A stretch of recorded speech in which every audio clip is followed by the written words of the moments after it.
Hello，今天是礼拜六，我跟我的朋友一起来到多伦多的 High Park，我们准备散散步，然后拍点照片。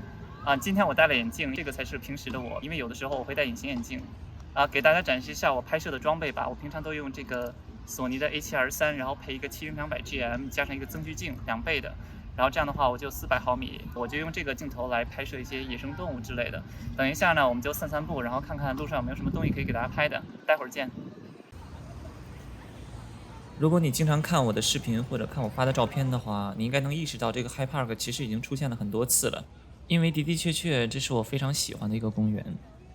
它位于多伦多城区的西南部，占地面积大概160公顷，里面除了基本的绿化以外，还包含有像是球场儿童游乐设施甚至还包含一个动物园。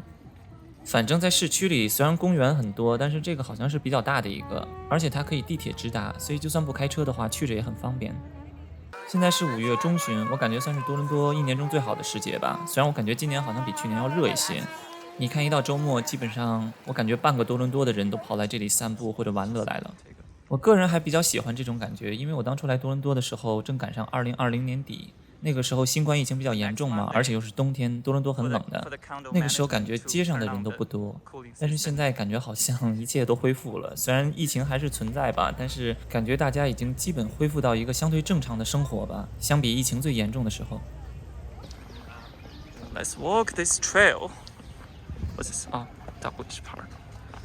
我一般都是从南门进入到这个公园，然后慢慢往北走，直到看到尽头的湖。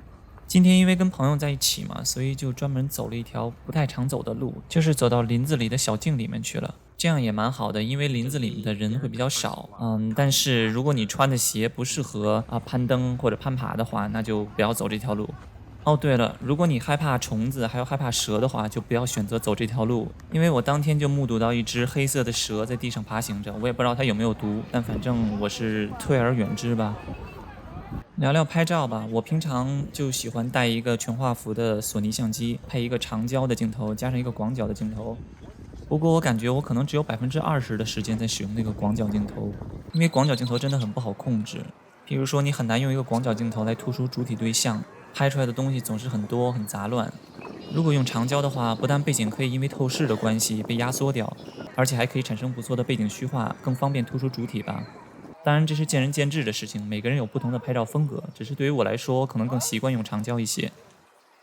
聊一聊我的这个相机，索尼相机给我的印象一直都是追焦特别好，但是防抖做的就很一般。所以当我使用长焦来拍摄的时候，经常就是要用胳膊肘来顶住我的胸部，来保证这个手臂的姿势尽量的稳定。这样的话才能尽量的保证不糊偏吧，不然的话就算是开了安全快门，在长焦的情况下还是容易糊偏的。另外，因为我今天给70-200配了一个增倍镜，所以画质上会有一定的损失。在拍摄的时候，我会刻意把光圈从最大的 f5.6 收到 f7 甚至是 f8左右，这样可以保证出来的画面尽量的清晰。当然肯定比不上原生的索尼100-400那个清晰度了，但是也可用吧。我平常呢没事就在这边待个下午，拍拍松鼠拍拍花栗鼠，拍拍小鸟什么的，就感觉生活会静下来，慢下来。当然了，加拿大这边的生活，即便是像多伦多这样加拿大第一大的城市，它的生活节奏其实也比国内的一线城市要慢非常非常多。所以我一向认为，如果你是一个很喜欢快节奏生活的人，那么来多伦多、来加拿大的话，可能不是一个很好的选择。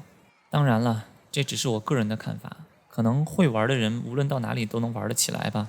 但是可能我就不是一个很能玩的性格，所以我的生活整体上来讲还是比较偏慢一些的。今天就到这儿吧，拜拜。